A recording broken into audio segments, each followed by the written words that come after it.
Hi friends, welcome to Kannada tech. ಇವತ್ತಿನ ವಿಡಿಯೋದಲ್ಲಿ ಏನ್ ನೋಡ್ತೀವಿ ಅಂದ್ರೆ, ನಮ್ಮ ಒಂದು ಮೊಬೈಲ್ ನಲ್ಲಿ ನಾವು ಇಂಟರ್ನೆಟ್ ಅನ್ನ ಉಪಯೋಗಿಸುವಾಗ ಅದು ಬಹಳ ಕಡಿಮೆ ಸ್ಪೀಡ್ ನಲ್ಲಿ ವರ್ಕ್ ಆಗುತ್ತೆ. ಸೊ ಅದಕ್ಕೋಸ್ಕರ ಈ ಒಂದು ವಿಡಿಯೋದಲ್ಲಿ ನಾನು ಕೆಲವು ಟಿಪ್ಸ್ ಅಂಡ್ ಟ್ರಿಕ್ಸ್ ಗಳನ್ನ ಹೇಳ್ಕೊಡ್ತಾ ಇದ್ದೀನಿ. ಸೊ ಈ ಒಂದು ಟಿಪ್ಸ್ ಗಳನ್ನ ನೀವು ಫಾಲೋ ಮಾಡಿದ್ರೆ ನಿಮ್ಮ ಒಂದು ಇಂಟರ್ನೆಟ್ ಸ್ಪೀಡ್ ಅನ್ನ ಸ್ವಲ್ಪನಾದ್ರೂ ಜಾಸ್ತಿ ಮಾಡಬಹುದು.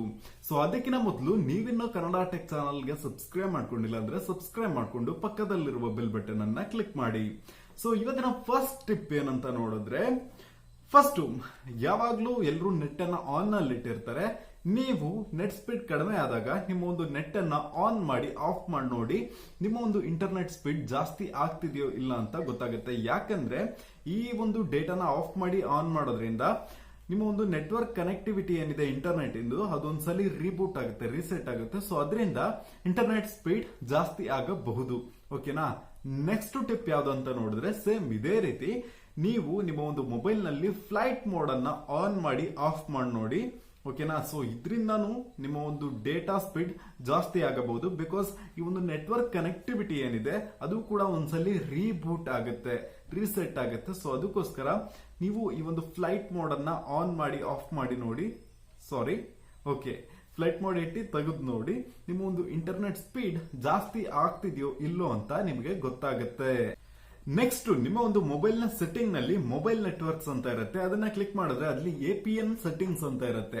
ಅಲ್ಲಿ ನೀವು ಕ್ಲಿಕ್ ಮಾಡಿ, ನಿಮ್ಮ ಯಾವ ಸಿಮ್ ಇದೆಯೋ ಅದರಲ್ಲಿ APN ಸೆಟ್ಟಿಂಗ್ ಇದ್ದೇ ಇರುತ್ತೆ. ಸೊ ಅದನ್ನ ಕ್ಲಿಕ್ ಮಾಡಿ ಆ ಒಂದು APN ಸೆಟ್ಟಿಂಗ್ ಅನ್ನ ಒಂದ್ಸಲಿ ರೀಸೆಟ್ ಮಾಡಿ. ರೀಸೆಟ್ ಮಾಡೋದ್ರಿಂದ ನಿಮ್ಮ ಒಂದು ಇಂಟರ್ನೆಟ್ ಸ್ಪೀಡ್ ಜಾಸ್ತಿ ಆಗಬಹುದು.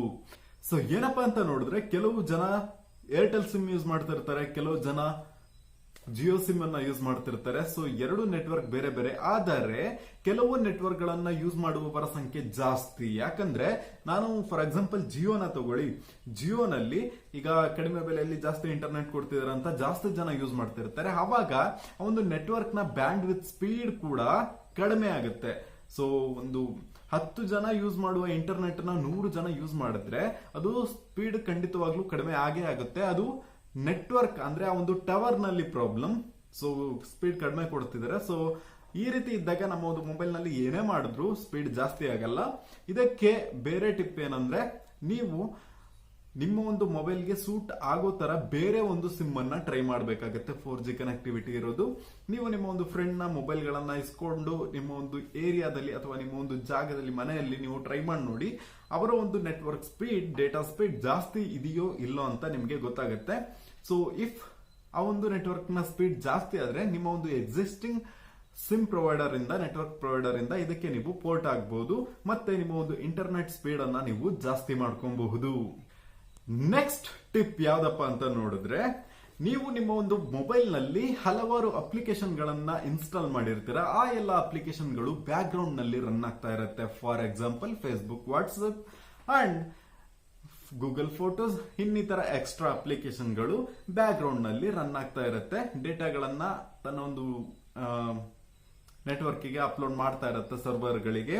ಸೊ ಈ ರೀತಿ ಆಪ್ಸ್ ಗಳನ್ನ ನೀವು ನಿಮ್ಮ ಒಂದು ಸೆಟ್ಟಿಂಗ್ ನಲ್ಲಿ ಫೈಂಡ್ ಔಟ್ ಮಾಡಿ, ಆ ರೀತಿ ಆಪ್ಸ್ ಗಳು ಬ್ಯಾಕ್ ಗ್ರೌಂಡ್ ನಲ್ಲಿ ರನ್ ಆಗದೇ ಇರೋ ತರ ನೀವು ಸ್ಟಾಪ್ ಮಾಡಬೇಕಾಗತ್ತೆ. ಓಕೆನಾ. ನಮ್ಮ ಒಂದು ಏನೊಂದು ಶಯೋಮಿ ಮೊಬೈಲ್ ಗಳಲ್ಲಿ, ರೆಡ್ಮಿ ಮೊಬೈಲ್ ಗಳಲ್ಲಿ ಸೆಕ್ಯೂರಿಟಿ ಅಂತ ಒಂದು ಆಪ್ ಬರುತ್ತೆ. ಅಲ್ಲಿ ಕ್ಲಿಕ್ ಮಾಡಿದ್ರೆ ಡೇಟಾ ಯೂಸೇಜ್ ಅಂತ ಇರುತ್ತೆ. ಅಲ್ಲಿ ಕ್ಲಿಕ್ ಮಾಡ್ಕೊಂಡ್ರೆ ಯಾವೆಲ್ಲ ಅಪ್ಲಿಕೇಶನ್ ಗಳು ಜಾಸ್ತಿ ಡೇಟಾನ ಯೂಸ್ ಮಾಡ್ತಿದ್ಯೋ ಅದನ್ನ ನಾವು ಆ ಲಿಸ್ಟ್ ಅಲ್ಲಿ ನೋಡ್ಕೊಬಹುದು.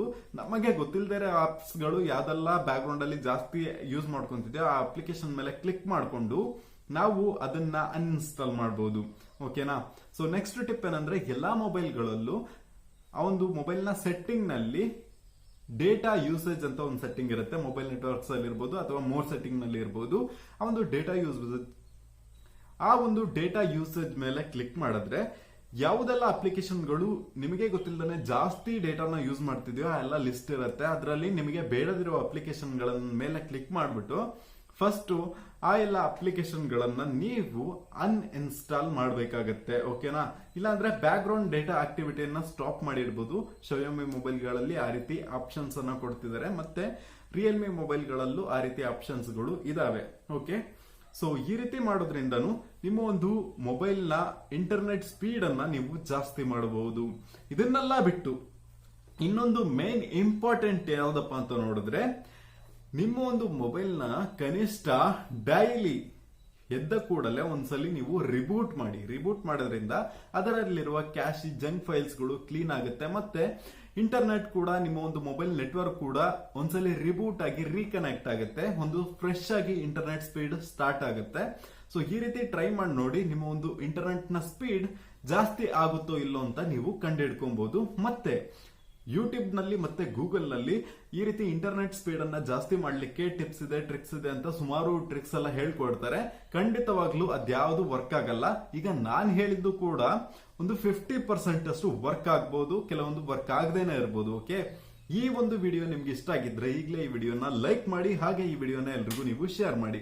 ನೀವಿನ್ನು ಕನ್ನಡ ಟೆಕ್ ಚಾನಲ್ಗೆ ಸಬ್ಸ್ಕ್ರೈಬ್ ಮಾಡ್ಕೊಂಡಿಲ್ಲ ಅಂದ್ರೆ ಸಬ್ಸ್ಕ್ರೈಬ್ ಮಾಡ್ಕೊಂಡು ಪಕ್ಕದಲ್ಲಿರುವ ಬೆಲ್ ಬಟನ್ ಅನ್ನ ಕ್ಲಿಕ್ ಮಾಡ್ಕೊಳ್ಳಿ. ಇವತ್ತಿನ ವಿಡಿಯೋದಲ್ಲಿ ಇಷ್ಟನೇ. Thank you for watching and Jai Hind.